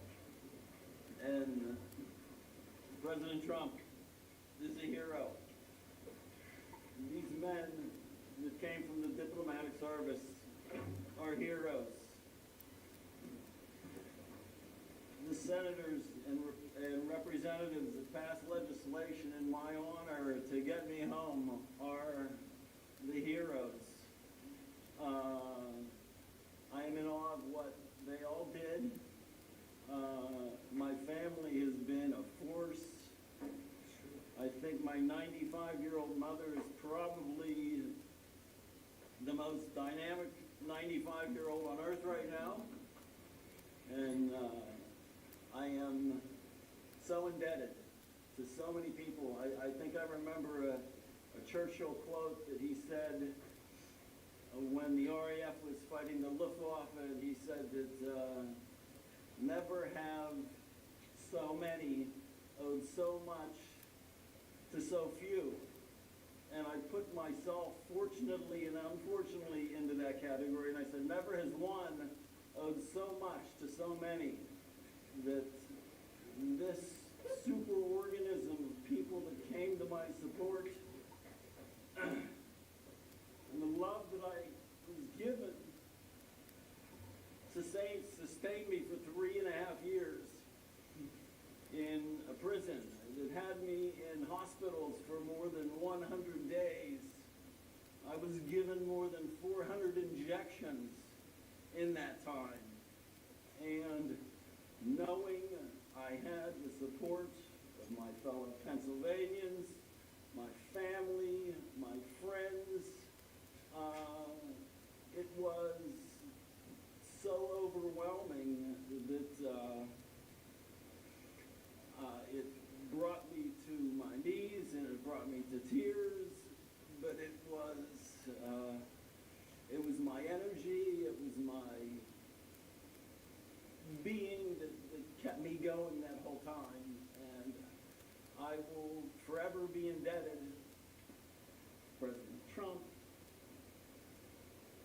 to Steve over there. What a dynamic man this guy is. That's true. And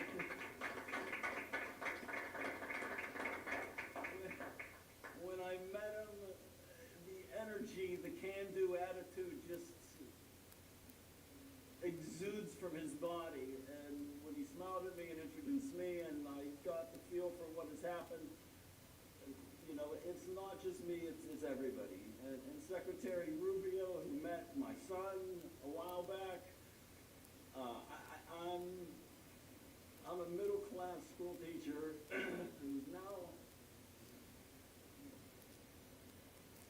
in a dream world. We're going to show you the Lincoln bedroom in a little while. It's a very special place. Appropriate for tonight. Very appropriate. And thank you all. And I love our country. And I'm so happy to be back here. And I wish I could articulate it better. You've done beautifully, and he's got a great mother. And when I saw the mother at a rally, she said, if you win, will you get my son out? And I promised, she's 95 years old. And I said, we'll get him out. And we got him out pretty quickly. She told me that exact words. I remember. She made quite an impression. And you also did. And I'm in awe of what you've done. And your team. It's great to have you back. Gonna have a great life. Yes. Did you speak directly to President Putin about? Well, I don't want to say that. I just want to say that I appreciate very much what they did in letting Mark go home. And I appreciate Steve Witkoff, the job he did, and Marco behind the scenes was unbelievable. And so many of these people were unbelievable. They represent him. They're from his area. And we just wanted to get him back home. I had to get him back home because I would have had big trouble with his mother. And we're going to take him for a little tour of the Lincoln bedroom, which nobody gets to see. and it's very special. You want to see it? I would love to. And I also should make mention that President Putin was very generous and statesmanlike in granting me a pardon. I mean, What were the terms of this deal, Mr. President? Very fair, very, very fair, very reasonable. Not like deals you've seen over the years. They were very fair.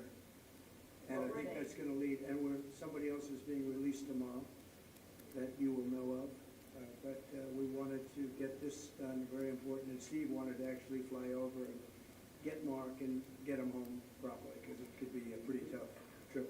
so is this the beginning of a deal, sir? Is this the start? I think there's goodwill in terms of the war. You know, 1.5 million soldiers, young people have been killed. I've met many of them. Yeah, and it's a terrible thing going on, so we want to get that done. I think this could be the very important element. You could be a big part of it, actually, because it could be a big, important part of getting the war over with Ukraine.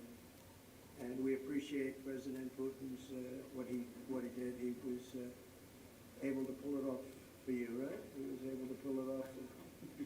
We think, and you're here, so it was great. We'll tell you a little bit more about it tomorrow, but I think we've made great progress on the war also. Getting the war, I want to get the war ended. That war should not have been. It would have never happened if I was president. It would not have happened, and it did happen. And now you have all blown up cities and dead people. So many dead people. Should have never ever happened. And you could be a big catalyst for just this evening. It's a very important evening for ending that war. And I think they all want to see it ended. Does that mean you get How does it change assurances your, about how Ukraine? does it change your perspective on Putin and your attitude? Well, I don't want to get into that. I only can say this. We got a man home whose mother and family wanted him desperately, whose state wanted him. He's become a big symbol. And it's an honor to have played a small role in that. And I want to tell you, these people, they all played a role. And we got him home, and he's healthy.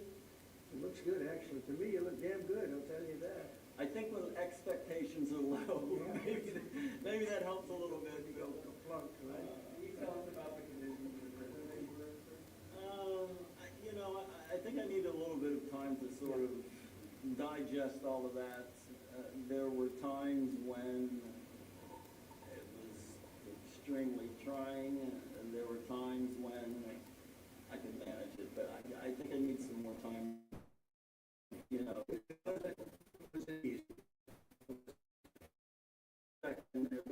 every day a challenge. You're in good shape, and when compared to what we saw 2 days ago come home, they were very, very ill. People were really ill.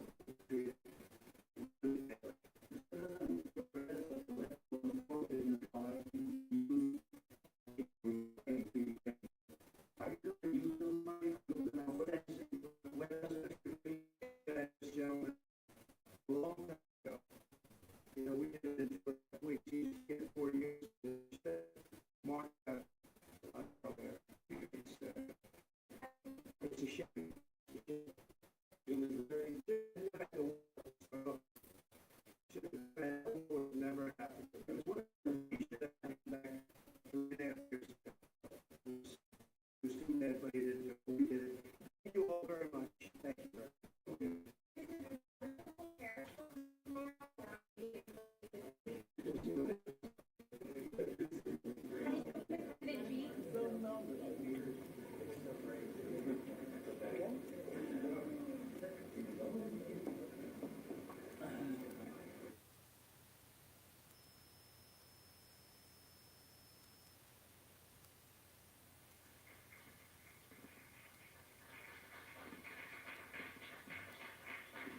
Thank you very much. Thank you very much, please. Great honor. I'm thrilled to welcome the Prime Minister of India, my friend, Narendra Modi, back to the White House. We spent a lot of time here and a lot of time in India, and he's a very special man. Prime Minister, it is a pleasure to extend to you the same hospitality that you showed Melania and myself when we traveled to your beautiful country 5 years ago. It's hard to believe so long ago, and It seemed like yesterday. It was beautiful. We opened the cricket stadium, 129,000 seats, I think the largest stadium in the world. And it was an incredible period of time. There is truly a special bond between the United States and India, and the world's oldest democracy and the world's largest democracy. And I believe the world's largest country in terms of the numbers of people. And today the Prime Minister and I are announcing a framework to strengthen those ties even further economically, and the U.S.-India Compact for the 21st century is a historic initiative that will deepen every aspect of our partnership and our friendship. Starting this year, we'll be increasing military sales to India by many billions of dollars. We're also paving the way to ultimately provide India with the F-35 stealth fighters.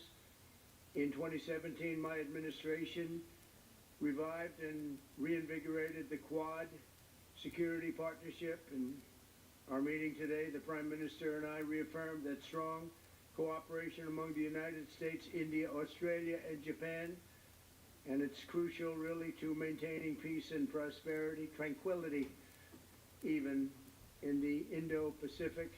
In addition, the United States and India will be working together like never before to confront the threat of radical Islamic terrorism, a threat all over the world, actually. Today I'm pleased to announce that my administration has approved the extradition of one of the plotters and one of the very evil people of the world. And